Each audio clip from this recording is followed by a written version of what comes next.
Thank you, Lauren, for a nice introduction. So today I'm going to talk about some of our cybersecurity work. More specifically, we will talk about video game cheat detection using machine learning. Next, please. Okay, so my plan is we want to talk about the detecting the cheats of the computer game. And this work was funded in the past by NSF Air Force. And then I'll briefly talk about website fingerprinting inside a threat detection. And probably I will not be able to cover the last two. Next, please. So this work detecting the cheats of the computer game, which has been well received by some journals like IEEE Transaction and TDSC and Big Data Conference. We published a number of papers and also some articles were published in the press, and the people showed a lot of interest. So that's why I thought it might be relevant for you guys. And then after that, I will talk about some of our old work, website fingerprinting and insider threat detection. And okay, next, please. Okay, so this is the work where these are the students who did the work, and I was their supervisor. So the idea here is in the video game industry, sometimes players cheat. So our goal is to detect the cheats using some sort of machine learning technique. And in this case, the machine learning technique will be some of the advanced machine learning technique, what we call it transfer learning. So I'll talk about those more details. Again, the key idea here, a problem we are trying to solve. We have a video game in the video game industry. A lot of participants or players participate, and some of them may do cheating. So our goal using machine learning to identify or detect those cheaters. Next, please. So in this case, I will introduce you the what is cheating in the video games and the motivation and the challenges we face. And then I will talk about our contribution. And then I assume that most of you know already machine learning. If you don't know, I will cover some of the basic stuff of the machine learning. And then I will show you the proposed framework and some empirical evaluation results. And then I'll talk about future work in the context of cheat detection for video game players. Next, please. Next. Okay, so actually video game industry is one of the largest entertainment industry. It is bigger than the movie industry, you can imagine. And global revenue is expected to reach nearly $180 billion last year. And most revenues come from when the people purchase the video game through the advertisement, through the consoles and the controller, those hardwares, the participants or players or people buy it. But one of the problem in the video game industry, which is the cheating, a serious impediment damaging the multi-billion-dollar industry is the cheating. So our goal is to identify those cheating using machine learning. Next, please. So what is the cheating? So the idea here is in the video game industry, the players will participate in the game. So if a game player changes its normal execution of gameplay and the game player obtains unfair advantages while playing the video games, then you can think about cheating is going on. So that type of behavior we need to detect. So when the game player behavior deviates from the normal execution, we need to detect that. The game player who cheats is called a cheater. So that way we define it. So again, the player will have a normal, will follow the normal execution when they play the video game. But if they want to take the unfair advantages, so basically deviates from the normal execution, then we can assume that the player is doing cheating, and that our goal is to detect those type of cheater. Okay, next, please. So here, how the gamers or the game players cheat. There are a bunch of techniques out there. One is called using cheat code. Cheat code, you can think about when the software developers develop this video game, in order for in order to do a proper testing, they come up with some cheat code. Basically, they jump from one instruction to another instruction using this. So they want to check whether the code is working properly or not.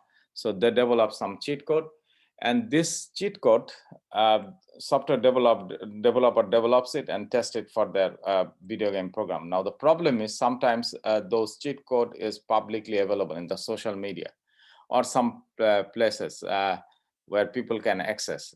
Now using those cheat code, the player can take some advantage.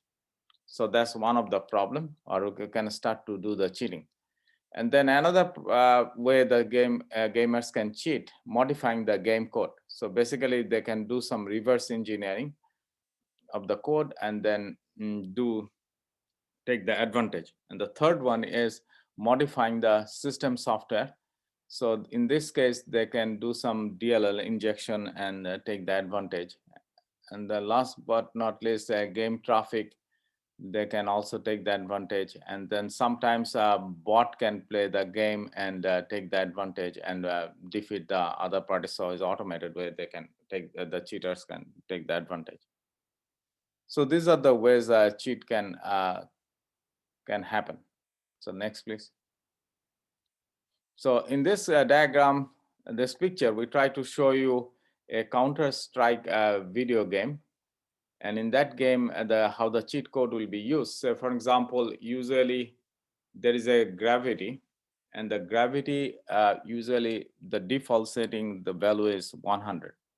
Now the cheat code says if you set 50, then you can move fast and take the advantage.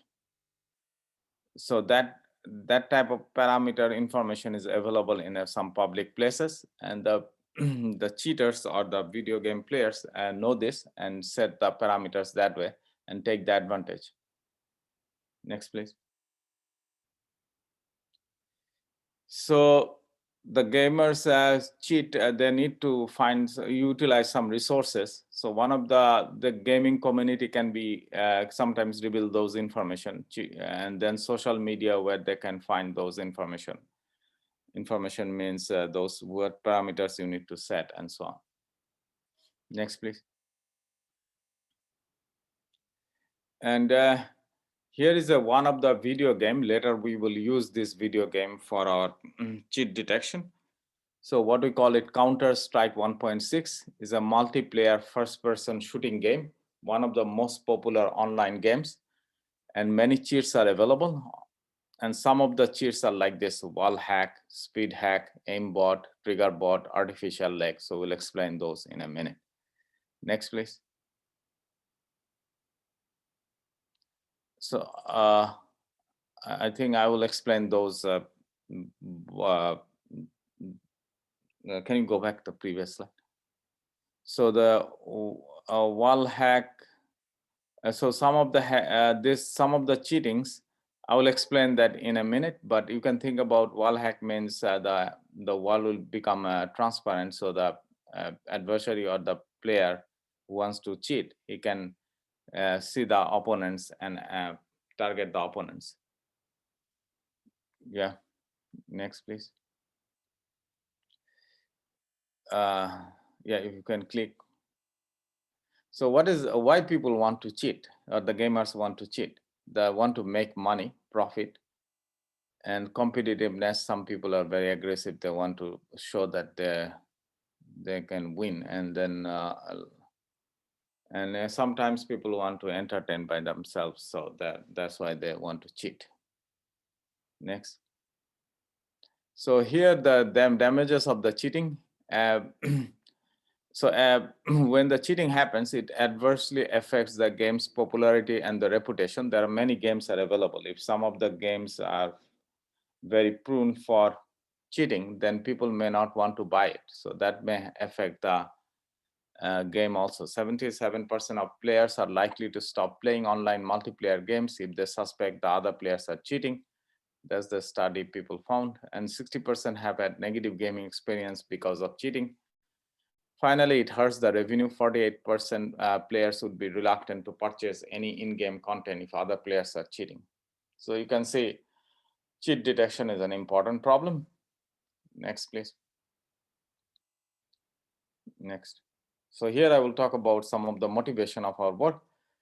Our goal is to identify those online cheating. The problem is that we have a limited client-side information. Detecting cheat is challenging because limited client-side information. So think about the video players are playing, and this is an online game. So online video, the players are playing online. So multiple players will be involved. And in the middle, maybe the server will collect the data from the client side. Clients are, you can think about just the video player. So now, many cases, we may not have that much information about the clients. And then the cheating techniques are unknown and complex. We don't know. So these are the challenges we face. Go to the next, please. In the past, there are some cheat detection in the video game industry. So most of the cheat detection in the past rely or utilize decrypted game-dependent data. So they focus on one particular game, and from that particular game, they extract the data and to train the machine learning and so on. But when they extract the data, they assume that data will be not encrypted; it will be decrypted, so they can identify the patterns from the data easily. But if the data is encrypted, it is not useful at all to extract the patterns. And furthermore, when you train your machine learning algorithm, there might be some inherent bias. The bias is, just think about, usually in a machine learning algorithm, we need to use some sort of here. Our goal is to detect whether the player is cheating or not. So it's a classification problem. We'll have a training data. From there, we build a model. And then when the test data, we gather it. And from the test data, we want to predict whether the player is cheating or not. So outcome will be cheat or non-cheat, cheat or benign. So in that case, when you do the training, it is very likely that we'll train it with a few number of users or players data set. Using that, we will train the model. But when we test it, we will test it with a very large number of diverse set of players. So in that case, the model may not perform well. So one of the assumptions in a traditional machine learning, the training set and test set have a similar distribution, which may not be true in this case, because we will train it with a small set of population, but we are going to test it with a very large set of users or population. So there might be inherent bias. Furthermore, we may not have that much training data, so that may create also a problem, limited level data issue. And then a scalability issue we want to address here. Next, please.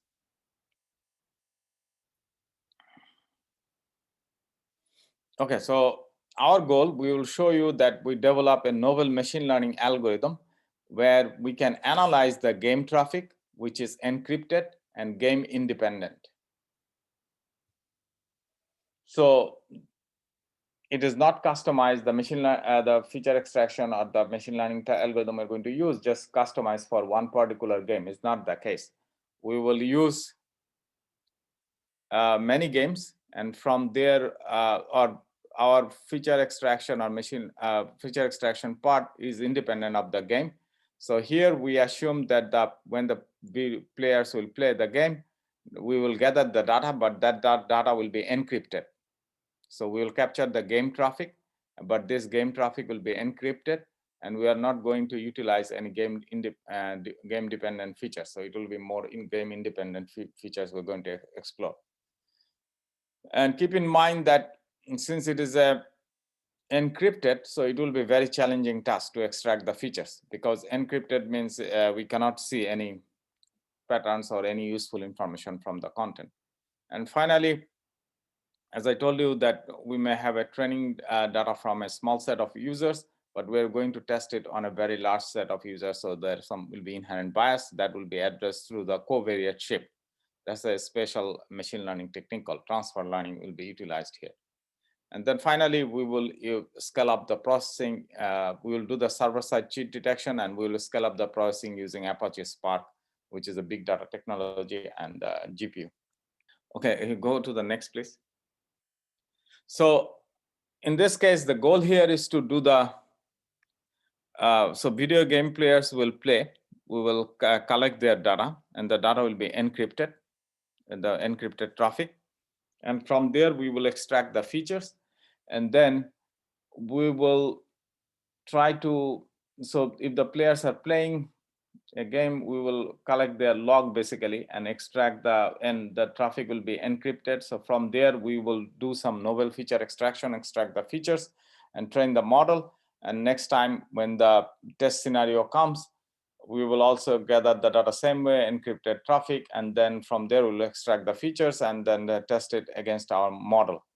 So this will be and the model will come up with a prediction as whether it's a benign case, normal case, or it is a fraudulent activities, or whether there is a cheating going on or not. So this will be a classification problem. In machine learning, there are at least two types of machine learning techniques people use. One is supervised learning, where you need a ground truth to build a model. And from basically you have a training data. From there you build a model. When the test data comes, you want to do the prediction. Another one is unsupervised learning. Clustering is an example where you do unsupervised learning.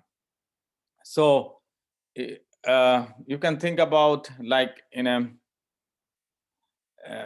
your email folder. You can see email folder, basically email, the software that we use in they try to identify incoming email is a spam or non-spam. So that's an example of the classification problem. So here in this mathematical formulation, we try to say that x1, x2, these are independent variables, and y1, y2 are the dependent variables, or the outcome. In this case, outcome will be the benign or cheating, and so on. So basically, we want to design a function or map or a model that will learn this. Given observed data x, we want to predict the class level y. In this case, class level y means it will be benign or cheating. Next, please. There are many ways you can do the classification. So this is one of the technique we use called support vector machine. So you can think about these are the negative examples and these are the positive examples. So you can think about positive means let's say cheating, and negative means benign case. And if I have a two-dimensional data points, each point will be described by this two features, x1 and x2, and outcome will be y. Okay, so in that case, how you want to separate this positive class from the negative class? You can draw many lines that will separate positive class from the negative class. Next, please. So this is one way you can do it. So that's in this case, in a two-dimensional space, it will be a line, but in a multi-dimensional space, it will be a hyperplane. Next, please. Anyway, so I'm not going to cover the details. So this way we build using from the training data, we will build a model like this, some sort of hyperplane we'll come up with. Next, please. And sometimes in this case, we have a two-dimensional data points, red class and the blue class, but you can see no line can separate blue class from the red class. So it's not a linearly separable. So there is a way to deal with that. Next, please. They map the lower high two-dimensional space to high-dimensional space, and then in a high-dimensional space, the points will be well separated. That type of thing we can do. So that we call it kernel tree. Okay, and then next, please. I want to skip the support vector machine. So in our work, we will use the support vector machine. So you can think about these are okay, so the rectangle class and then the circle class, these are the two different classes, training data points we have. And we want to find a plane that will separate the positive class, will separate the positive class from the, will separate the rectangle class from the circle class. So one option is we can find a line in this case, but there are many lines are possible. So we choose a line which will give us the maximum margin. Maximum margin means the separation will be the points will be the circle points will be well separated from the rectangle class points. So that way we define the margin, and the margin length should be highest. Anyway, so that's the objective in the support vector machine. We try to learn it, and nowadays people use mostly the library and just give the training data and call the library, and they automatically it will give you this to build the model. Next, please. And it can be extended one versus multiple classes, and so in this case, okay, so that we don't need to show. Next, please. Okay, so we want to talk about, so basically the point I'm trying to make here, we have a we'll gather the data from the video player interaction with the other players at the server side, and this interaction will be captured through the game traffic, and this game traffic is encrypted. Furthermore, we are going to use some feature extraction to extract the features and then train the machine learning model. In this case, we will use the classifier to train the model and do the prediction. Next, please. So this diagram tells you the overview of our framework. So we will have a bunch of the topmost people in the diagram. The top row shows a bunch of players, and those players will play, and we will extract. Some of the players may cheat, so we'll extract the game traffic, and from there we will extract the features, and then from there we can build the model. The problem is if you build the model without covariate shift adaptation, the model may be very biased because we are train the model with a few set of users, but when we test it, the bottom row, we will have a many users from a diverse group. From there we want to do the prediction, so that there is some inherent bias. Usually when you train your machine learning model, the assumption is training data and the test data should have the same distribution, but here we observe that training data and the test data have a different distribution, so that introduce bias. So our goal is to address that bias using covariate shift adaptation. So what we do in this next couple of slides, I will spend more times how we extract the features from the encrypted game traffic. Then how we do the bias correction between training data and test data, and using the bias correction we build the model.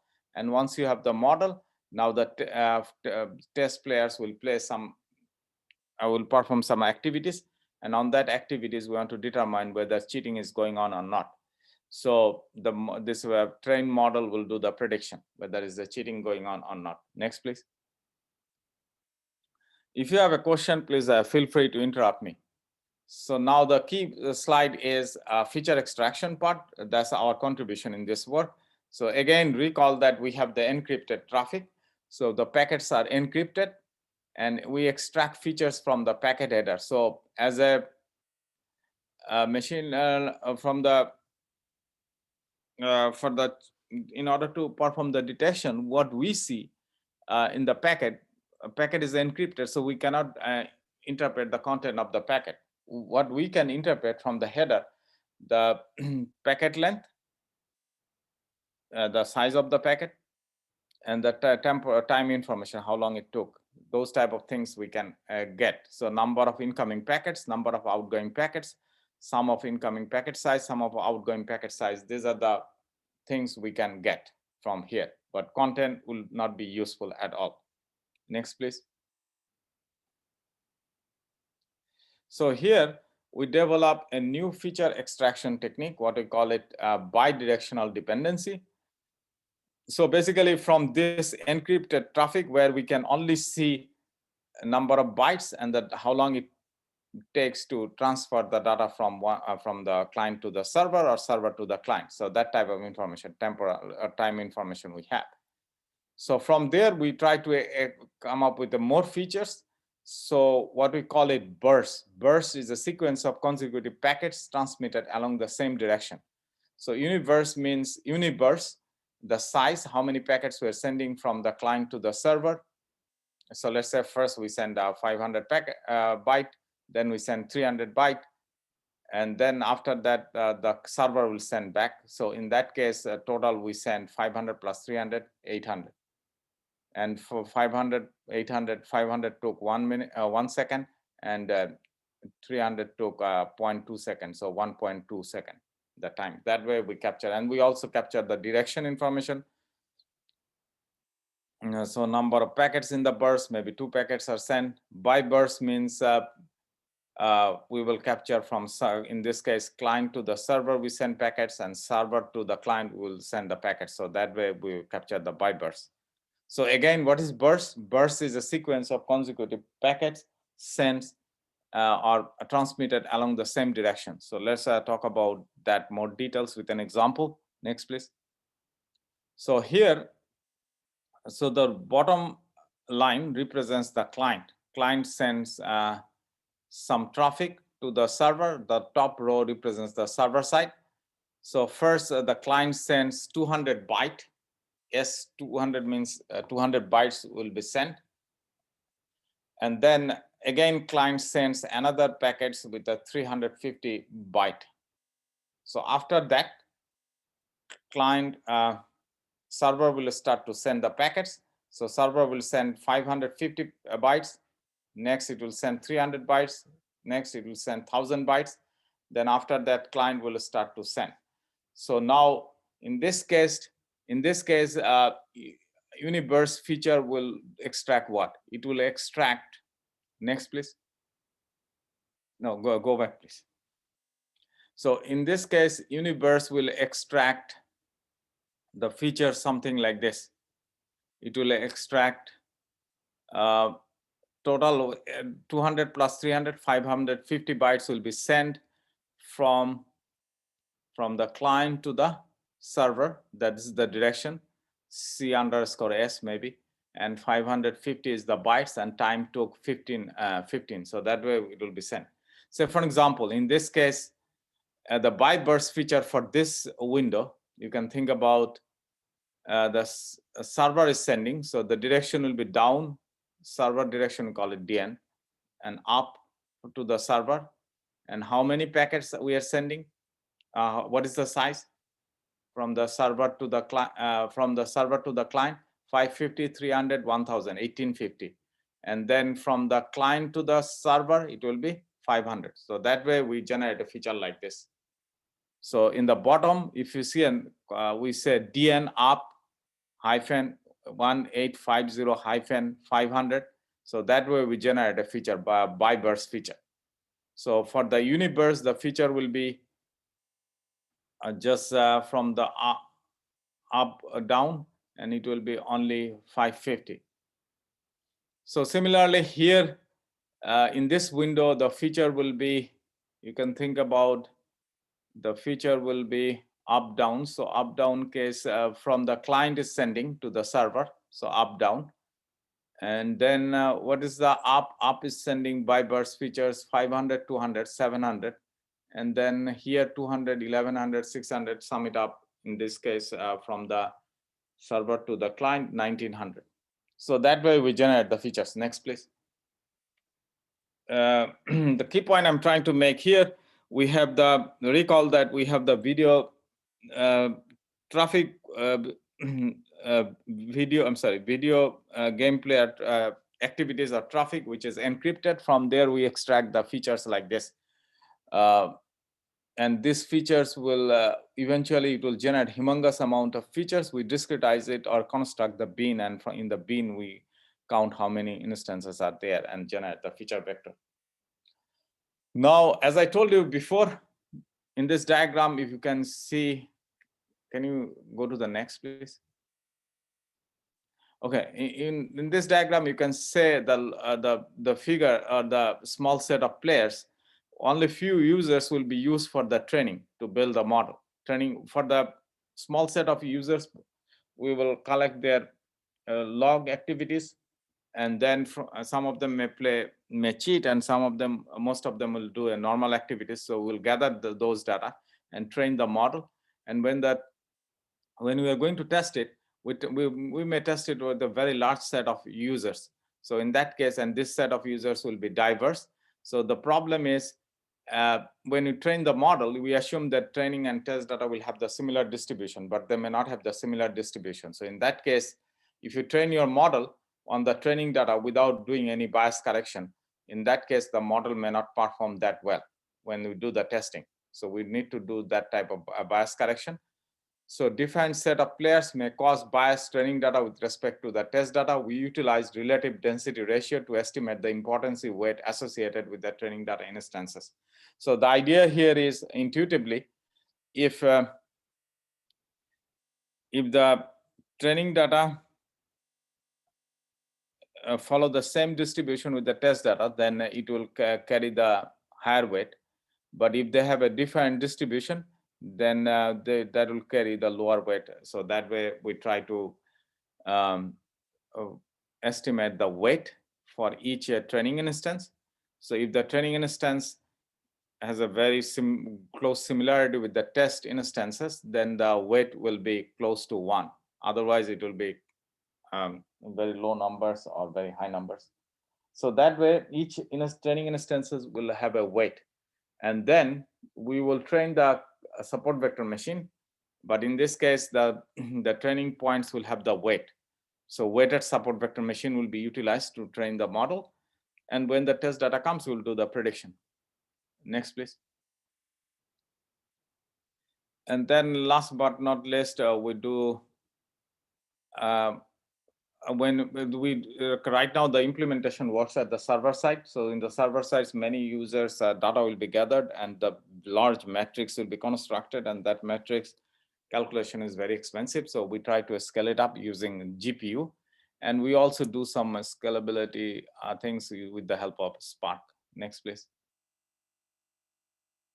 So GPU is utilized for the matrix calculation speed up. Next, please. Okay, so our framework is like this. So you can think about the right-hand side is the server side where we deploy our component GCI, and GCI basically captures the encrypted traffic and then apply the feature extraction, then bias correction, train the model, and then do the testing. So right now, we haven't tested the model at the client side, but it is possible that you can deploy GCI at the client side also. That can be a future work. Next, please. Next. So how we do the experiment? So we collect the game traffic with the help of in our class, big data class. Some students play the game, and total 20 students participate in this data generation process. And student install in their personal machines Counter-Strike 1.6. So they play this game, and they also download the 3 selected cheat types from a diverse community of popular cheating sources. And they connect to the server, play the game in both the normal game mode as well as using the cheat applied to the game.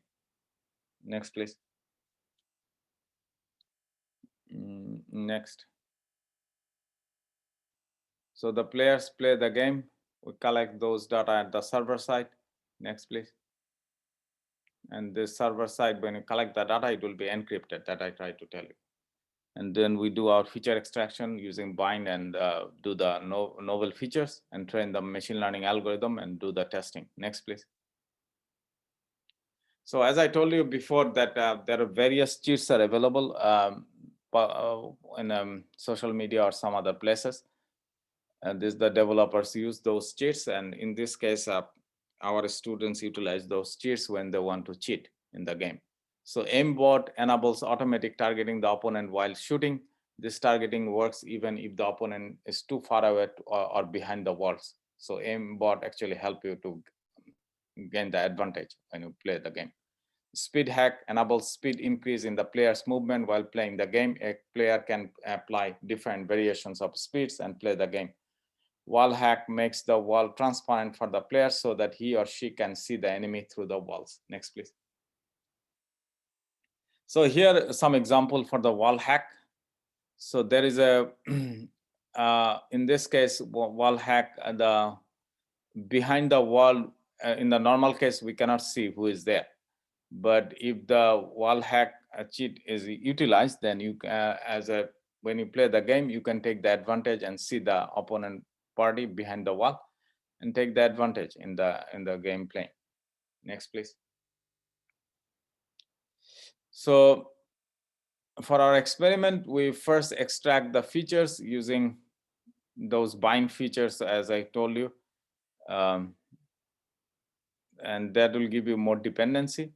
And then we generate the training data in 10 different groups and different sizes and do the cross validation. Next, please.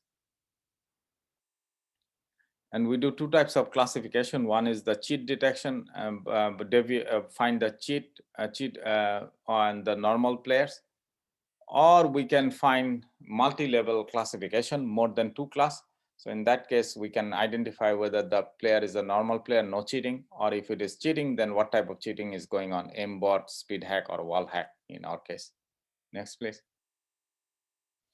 And this is our method, the last one, GCI, and we compare it with the traditional support vector machine where we don't do any bias correction. And then these are the two other methods where we do the bias correction. But these are standard techniques, and GCI utilize our own bias correction method. Next, please. And this diagram shows you that the performance of our approaches in the multi-class case when the training set ratio is 0.85, means 85% data is used for training. You can see at the beginning more training data you will have, and the accuracy goes up. After that, it doesn't help that much. So because already you use 80%, 90% data for training, so it doesn't help that much. So y-axis represents accuracy and x-axis represents training set ratio. And then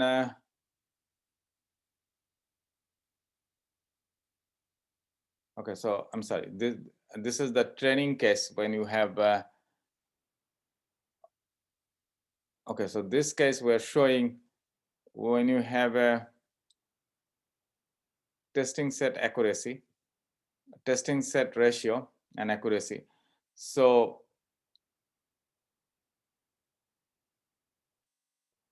basically here we try to tell you that overfitting may happen when you have too much training data.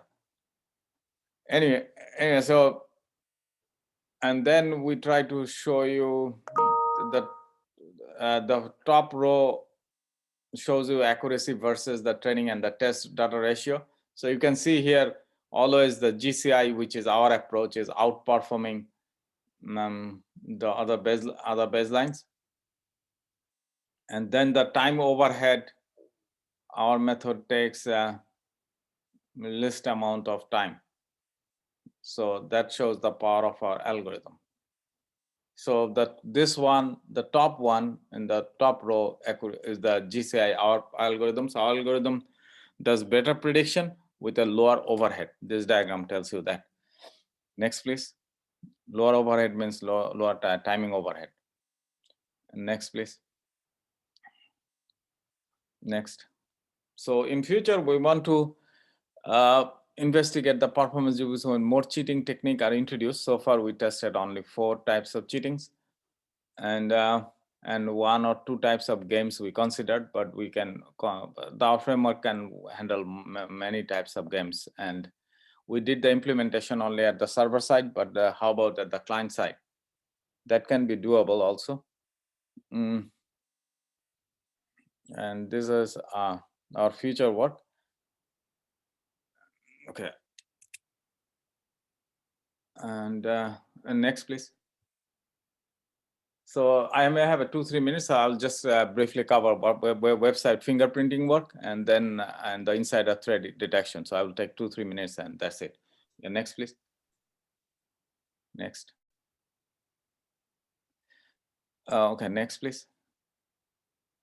Okay, so website fingerprinting, you can think about the client wants to access certain website, and this work is carried out from the adversarial perspective. So adversary wants to know what website client is accessing, and client is very smart. They want to use anonymous network like the Tor network. So, and this website fingerprinting can be used in a good ways or bad ways. If the government is authoritarian government, it can harm the individual journalist activists, because journalist activists and the bloggers will be the client. And it can also be useful to identify the bad persons or bad actors. Next, please.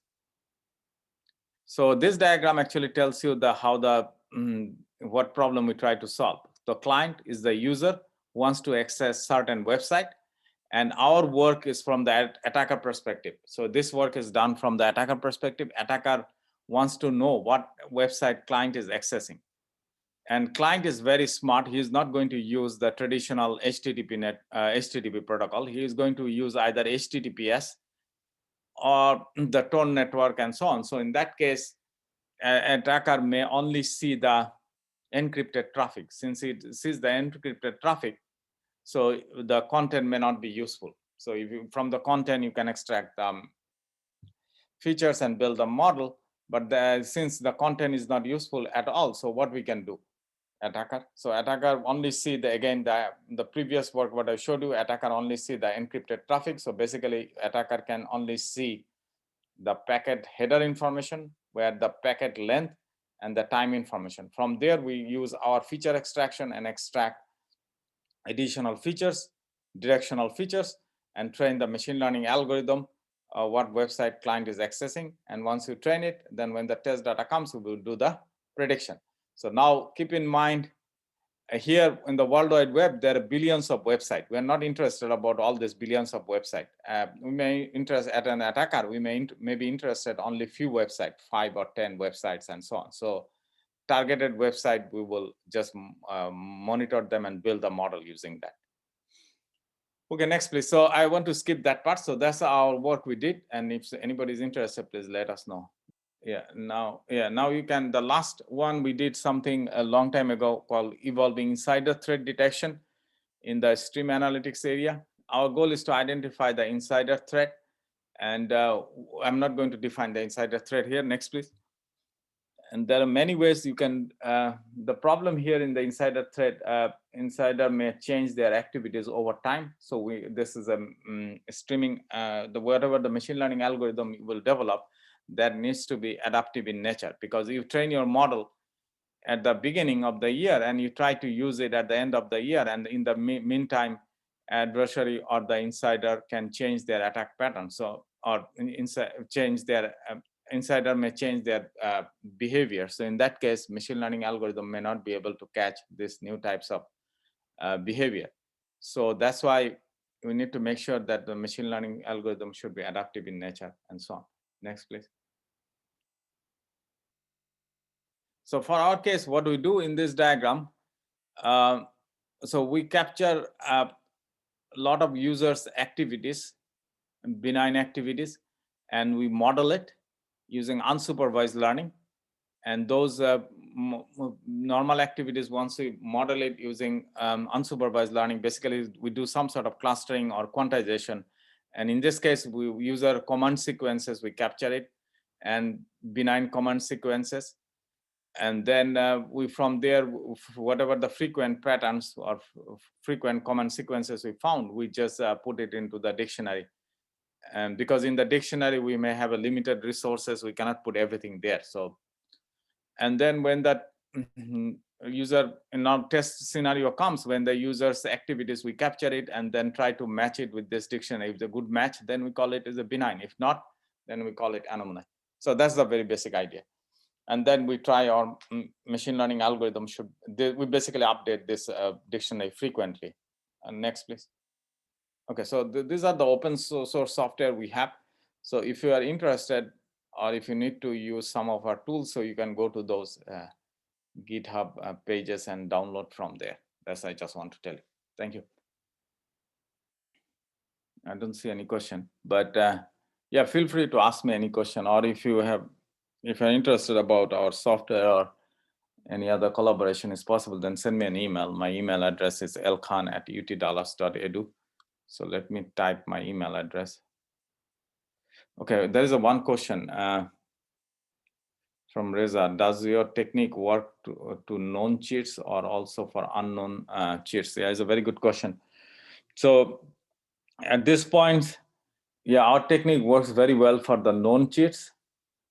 And if you have variations of the cheats, that's possible. Machine learning algorithm should be able to detect that one also. But let's say if you entirely brand new cheat the player is using, so in that case, there might be a possibility that a machine learning algorithm, the one we use, may fail. So for that, we may need to use some outlier detection type of things. There are some work in our case, what we call it, not in this context, but in a different context called, let's say in a malware case, zero-day attack. When a brand new malware is emerging, there is no signature we have. So in that case, traditional malware detection may not be able to catch these new types of malware because it's a zero-day attack. So we developed some technique where we can detect those zero-day attack by utilizing deep learning plus stream analytics work based on the outlier detection and so on. So that might be useful in this context here, but we haven't tested. All right, Dr. Khan.